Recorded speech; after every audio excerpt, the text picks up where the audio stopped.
I sat on the worn-out couch, a couch that once held stories of laughter and late-night movies. Now, it was just an old piece of furniture in a room filled with memories of a happier past. Sophie, my 3-year-old angel, was upstairs, her gentle breaths a stark contrast to the heavy air of our home. I glanced at the clock again. It was past 10 p.m. Mark was late, as had become his norm. The sound of the key turning in the lock finally broke the silence.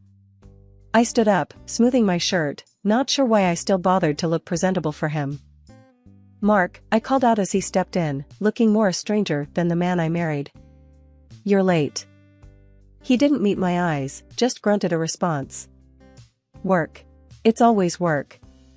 His voice, once filled with warmth and affection, now carried a cold, distant tone. I tried to sound casual. "Sophie asked about you today.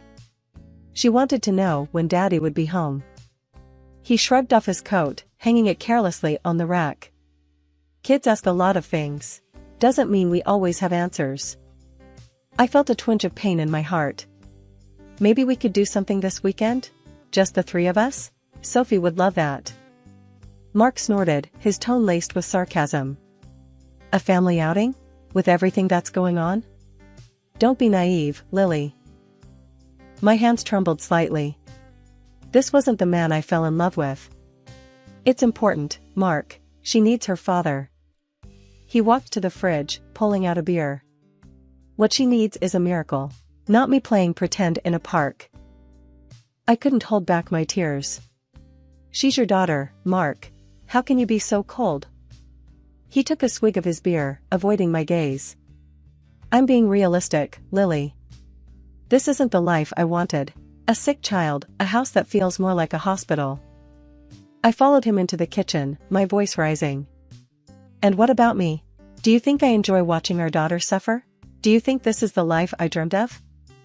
Mark slammed the beer bottle on the counter. "I don't know, Lily. I really don't. But I know I can't do this anymore." I felt a surge of anger. "You want to walk away? From your own child?" He drained his beer in one long gulp. "I need space. I can't deal with this suffocation." "Suffocation?" I echoed, disbelief in my voice. "Is that what your family is to you now?" Mark turned away, his shoulders tense. "It's not just that. It's everything. The constant hospital visits, the medical bills, the way our lives revolve around Sophie's illness. I didn't sign up for this." I was at a loss for words. How had our love turned into this bitter reality? "So, what's your plan, Mark? Leave us? Start over somewhere else?" He didn't answer, just walked past me, his footsteps heavy against the wooden floor. I stood there, a mix of emotions churning inside me. Anger, sadness, and a profound sense of betrayal. Later, as I lay in bed, the space next to me cold and empty, I listened to the distant sound of Mark's TV from the other room. The divide between us had grown too vast to bridge. The man I married, the father of my child, was now a stranger living under the same roof. The hospital room was stark and clinical, a sharp contrast to the warm, lived-in feel of our home. Sophie lay in the small hospital bed, her tiny chest rising and falling steadily. I sat beside her, holding her small hand, trying to draw strength from her innocent slumber. Nurse Janet walked in, her face a mask of professional kindness. "How's our brave girl doing today, Lily?" I managed a weary smile. "She's a fighter. Always has been." Janet checked Sophie's vitals, her movements efficient and gentle. "She's in good hands here. The surgery team is one of the best." I nodded, my throat tight with unspoken fears. "I know. I just wish Mark could be here more. She keeps asking for him." Janet gave me a sympathetic look. "Fathers often find it hard to cope with these situations. But you're doing an amazing job." I sighed, feeling the weight of loneliness. "It's hard doing it alone, you know? He's just not the same anymore." As if on cue, Mark walked in, his arrival less comforting than I had hoped. He glanced at Sophie and then at me, his expression unreadable. "How is she?" "The same," I replied, trying to keep my voice steady. He fiddled with his phone, avoiding eye contact. I can't stay long. Work's crazy. I felt a flash of anger. Work, right. Because that's what's important right now. Mark looked up, his eyes cold. What do you want from me, Lily? To sit here and watch her sleep? I bit back a sharp retort, focusing on Sophie instead. She asked for you today, Mark. She misses her dad. He shrugged, his detachment like a physical barrier. I'm here, aren't I? Before I could respond, Sophie stirred, her little voice weak but clear. Daddy? Mark's face softened momentarily as he moved closer to her. Hey, princess. Daddy's here. Sophie smiled faintly, reaching out for him. Stay with me, Daddy? I watched, a mix of hope and sorrow in my heart. Mark hesitated, then sat on the edge of the bed. I can't stay long, Sophie. Daddy has to work. Her smile faded, a look of understanding far beyond her years in her eyes. It's okay, Daddy. I love you. Mark forced a smile, patting her hand. I love you too, kiddo. As he stood to leave, I felt a surge of resentment. She needs you, Mark. We need you. He paused, his back to us. I'm doing what I can, Lily. But his words rang hollow in the sterile room. I watched him leave, a familiar sense of abandonment settling over me. Sophie's hand gripped mine, her small presence a reminder of the fight ahead of us. The room fell silent again, save for the beeping of the monitors. I leaned closer to Sophie, whispering promises of better days. Promises I wasn't sure I could keep. But in that moment, all I had was hope and the unwavering love for my daughter. The silence in the room was broken by a call from my friend Lisa, who worked as a realtor for a local company. I sat in the dimly lit hospital cafeteria, clutching a lukewarm cup of coffee. My mind was a whirlwind of betrayal and shock after Lisa's call. Mark was selling our house, our home. Anger and disbelief swirled within me, fueling a determination I hadn't felt in months. Lisa slid into the seat across from me, her expression a mix of concern and anger. I can't believe he's doing this, Lily. Selling your house while you're here, with Sophie. I took a deep breath, trying to steady my shaking hands. I need you to delay the sale, Lisa. Buy me some time. Lisa nodded, her eyes hard. I'll do what I can, but we don't have much time. He's pushing for a quick sale. I leaned forward, my voice low and firm. I won't let him get away with this. He thinks he can just steal my house and run off with whoever she is? Lisa reached out, her hand gripping mine. Do you have a plan? A plan. The word echoed in my mind. I had been reactive for too long, letting life and Mark's indifference dictate my days. But not anymore.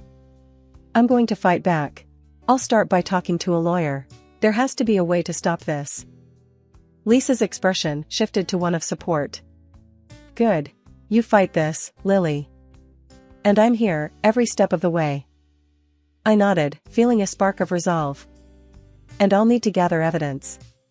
Proof of his betrayal, the fraud. Anything that can help my case. Let's start with the house sale, Lisa suggested. I'll dig up everything I can on the buyer, the deal, anything out of the ordinary. I sipped my coffee, its bitterness mirroring my mood. I can't believe he's doing this to me, to Sophie. After everything we've been through. Lisa's hand tightened around mine. He's a coward, Lily. And he's going to regret underestimating you. I stood up, my resolve strengthening. He's going to pay for this, Lisa. He's going to pay for hurting my daughter, for trying to take away our home. I'll make sure of it. Lisa stood with me, her eyes fierce. Let's do this, Lily. Let's show him he picked the wrong woman to mess with. Hidden from view, I stood just outside the realtor's office, my heart racing. Through the slightly ajar door, I could hear the voices inside. Mark was there, his tone smooth and confident as he spoke to the potential buyers.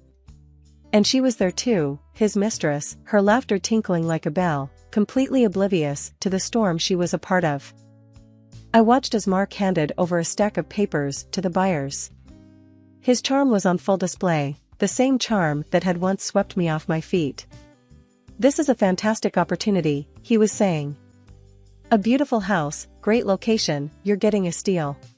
The buyers, a middle-aged couple, nodded, their expressions a mix of eagerness and caution. The wife leafed through the documents, her husband leaning over to look. It all seems in order, she murmured. Mark's mistress, a young woman with bright red lipstick, laughed and leaned closer to Mark. Told you it would be easy, she whispered, loud enough for me to hear. I felt a surge of anger, but I forced myself to stay put, to observe. This was about gathering evidence, understanding the depth of Mark's deceit. The husband looked up, a question in his eyes. And the current owner? She's agreed to all this? Mark's response was swift, a lie so smooth it sounded like truth. Absolutely. She's moved on. Wants to sell the place quickly. I clenched my fists, my nails digging into my palms. How could he lie so blatantly? The audacity of it made my blood boil. Lisa, who was playing her part in my game, intervened. We can proceed with the sale as soon as you're ready. The couple exchanged a look, then nodded. We're ready. This is a deal we don't want to miss. I watched as they began to sign the papers, the finality of each stroke like a dagger in my heart. But I needed to stay focused. This was not the time for emotions, it was the time for action. Mark's laughter brought me back to the moment. He was toasting with the buyers, his mistress clinging to his arm. To new beginnings, he said, raising his glass. I stepped into the room, my gaze fixed on Mark.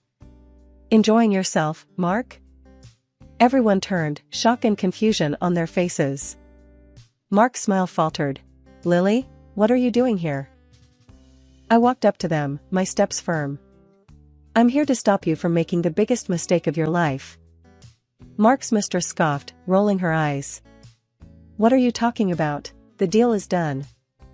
I smiled, but it was cold, devoid of any warmth. Is it, now? Because I don't remember signing off on selling my house. The buyers looked uncomfortable, exchanging glances. We were told everything was in order, the husband said, his voice uncertain. Mark stepped forward, trying to assert control. Lily, you're confused. This is for the best. I shook my head. No, Mark. The only confusion here is yours if you think you can forge my signature and get away with it. The room went silent. Mark's face turned a shade paler. You can't prove anything, he blurted out. I pulled out a set of documents from my bag. Actually, I can. And I have. These are the real papers. The ones you have are forgeries. Mark's mistress tugged at his arm. Mark, what's she talking about? Tell me this isn't true. But Mark was speechless, his usual confidence shattered. That's when the door opened, and 2 police officers walked in. One of the officers looked directly at Mark. Mark Johnson? You're under arrest for fraud and forgery. Mark's face drained of color. He looked at me, his eyes filled with disbelief. You called the cops? I met his gaze, my voice steady. Yes, I did. You broke the law, Mark. And you tried to steal my home. As the officers handcuffed Mark, his mistress started to cry, her makeup smearing. The buyers quickly gathered their things, eager to distance themselves from the situation. One of the officers turned to me. We'll need your statement, ma'am. I nodded, feeling a sense of justice. Of course, officer. As they led Mark away, he looked back at me, his expression a mix of anger and regret. But I felt no sympathy. He had made his choice, and now he was facing the consequences. Lisa smiled at me, nodding her head approvingly. I smiled back and left the office, a weight lifted off my shoulders. I had stood up for myself and Sophie. I had fought back. And this was just the beginning. After Mark's arrest, I found myself in the lawyer's office, the walls lined with law books and the air heavy with the scent of leather. My lawyer, Mr. Thompson, was a no-nonsense man in his 50s, his face etched with lines of experience. He glanced at the file in front of him. Lily, your husband's actions have opened up a big can of worms. The fraud charge is serious. I sat across from him, my hands clasped tightly in my lap. I know, Mr. Thompson. But I couldn't let him get away with it. Not after everything. Mr. Thompson nodded, understanding in his eyes. I respect that. Now, about the divorce and custody battle. You're in a strong position, but it won't be easy. I leaned forward. I'm ready for it. I have to do this for Sophie. She deserves a stable home. The lawyer shuffled some papers. What about alimony and child support?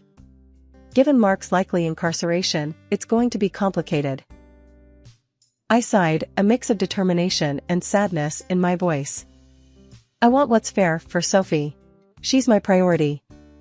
As for Mark, he made his choices. Mr. Thompson looked at me, his expression serious. You're a strong woman, Lily. We'll fight for what's right for you and your daughter. As I left the office, my phone rang. It was Mark. I hesitated but answered. What do you want, Mark? His voice came through, laced with desperation. Lily, please. I messed up. I know that. But don't take Sophie away from me. I stopped in my tracks, anger rising. You thought about Sophie when you tried to sell our house? When you spent your days with that woman? He was silent for a moment. I lost my way. But I'm her father, Lily. I love her. I clenched my phone tighter. Love isn't just words, Mark. It's actions. You failed us both. Mark's voice cracked. I'll do anything to make it right. Please, Lily. I shook my head, even though he couldn't see me. It's too late for that. You'll see Sophie, but only under supervised visits. That's non-negotiable. There was a pause, then a soft, defeated sigh from Mark. Okay, I understand. The days were a whirlwind. I spent most of my time with Sophie, ensuring she felt loved and secure amidst the chaos. Her laughter was a balm to my wounded heart. One afternoon, while Sophie napped, I received a call from my sister, Laura. Hey, Lily, how are you holding up? Laura's voice was always a mix of concern and strength. I sighed, staring out the window. I'm managing, Laura. It's tough, but I'm getting through it. Laura was silent for a moment. I heard about Mark. I'm so sorry, Lily. But I'm proud of you for standing up to him. I smiled faintly. Thanks, Laura. It's hard, but I have to be strong for Sophie. She needs me now more than ever. Laura's voice softened. And what about you? Who's being strong for Lily? Her question caught me off guard. I had been so focused on Sophie and the legal battle that I hadn't given much thought to myself. I don't know, Laura. I guess I haven't had time to think about that. Laura was firm. You need to take care of yourself too, Lily. You can't pour from an empty cup. I knew she was right. I'll try, Laura. It's just, everything feels overwhelming right now. You're not alone, Lily. Remember that. I'm here for you, always. The next day, I visited a therapist, Dr. Martin. His office was a small, cozy room with soft lighting and a comfortable couch. He greeted me with a warm smile. Lily, it's good to meet you. How can I help you today? I took a deep breath, unloading my worries and fears. I just feel so lost, Dr. Martin. Everything I knew, everything I trusted, it's all been turned upside down. Dr. Martin nodded, his voice gentle. It's understandable to feel that way after what you've been through. But it's important to remember that this is a chapter in your life, not the whole story. His words resonated with me. Over the next few weeks, I started to take small steps towards reclaiming my life. I joined a support group for single parents. The first meeting was daunting, but as I listened to others share their stories, I realized I wasn't alone. Welcome, Lily, said the group leader, a kind woman named Beth. We're here to support each other, to share our struggles and our victories.